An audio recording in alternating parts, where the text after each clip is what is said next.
అర్థం పర్థం లేదా ఇవన్నీ మాట్లాడుకునే వాళ్ళకి కానీ. ఎందుకంటే ప్రజావేదిక ఏం తెలుగుదేశం ఆస్తి ఏం కాదు, లేదా చంద్రబాబు గారి సొంతం ఏం కాదు.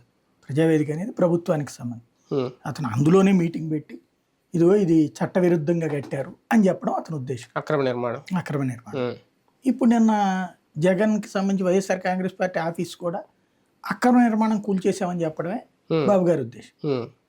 ఇంకేముంది అక్కడ? అది ప్రభుత్వ సొమ్ము. తెలుగుదేశం కార్యాలయాన్ని ధ్వంసం చేయలే. ఏది ప్రజావేదిక ప్రభుత్వ సొమ్ము అది. కానీ ఈ పార్టీలు పార్టీ ఆఫీస్ వ్యక్తిగత. అంటే తెలుగుదేశం పార్టీకి సంబంధించి వివాదాలు తీసుకొచ్చారు వాళ్ళు, నోటీసులు ఇచ్చారు, లీగల్ గా వచ్చినాయి కాంప్లికేషన్స్. టీడీపీ ఆఫీస్ కూడా నోటీస్ ఇచ్చినట్టు. నోటీస్ అదేనేది చంద్రబాబు ఇంటికి వచ్చింది.